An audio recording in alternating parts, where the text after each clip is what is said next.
Hi friends, Siragadikka ஆசை சீரியலில் நாளைக்கு என்ன நடக்க போகுதுன்னு பார்க்கலாம். வாங்க வீடியோக்குள்ளே போகலாம். நம்ம சேனல் இன்னும் சப்ஸ்கிரைப் பண்ணாதவங்க சப்ஸ்கிரைப் பண்ணிக்கோங்க. முத்துவும் மீனாவும் எப்படியாவது கிருஷ்ண கண்டுபிடிக்கலான்னு பார்க்குறாங்க. ஆனால் கரெக்டாக ரோஹிணி அட் அ டைமில் எஸ்கேப் ஆகி போயிடுறாங்க.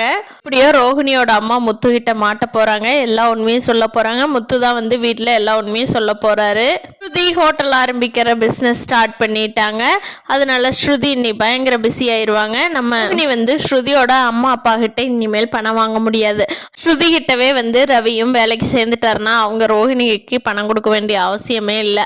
அவங்க பணம் கொடுத்த விஷயம் வெளியே வரப்போகுது. எல்லாரும் வந்து ரோஹிணியை பற்றி சொல்லும் போது விஜயா ஒரு ஆட்டம் ஆட போகிறாங்க ரோஹிணி மேலே. சீதாவோட ஃபேமிலி எல்லாரும் கோயிலுக்கு கிளம்புறாங்க இல்லையா? போகிற வழியில் காரில் சொல்கிறாரு அருண், என்ன சீதா உங்கள் மாமா என்னை ரொம்ப இன்சல்ட் பண்ணுறாரு அப்படின்னு. இல்லைங்க, மாமா வந்து யதார்த்தமாக அம்மாவுக்கு எப்போவுமே பணம் கொடுப்பாரு, அப்படித்தாங்க கொடுத்துருப்பாரு, நீங்கள் இது ஒன்றும் பெருசு பண்ண வேண்டாம் அப்படிங்கிறாங்க. இல்லை சீதா, இது வந்து என்னை இன்சல்ட் பண்ணுற மாதிரி தான் இருக்குது எனக்கு. என்ன இது நீ கூட சொல்ல மாட்டியா அப்படிங்கிறாரு. சரிங்க, இனிமேல் நான் பார்த்துக்குறேங்க, நம்ம கூட வர்றப்போ நீங்களே பார்த்துக்குவீங்க அப்படின்னு சொல்லிடணுங்க அக்கா கிட்ட அப்படிங்கிறாங்க. பார்த்துக்க சீதா, இது எனக்கு என்னமோ நல்லதா படலை, என்ன சுத்தமாக மதிக்காத மாதிரியெல்லாம் இருக்குது அப்படிங்கிறாரு.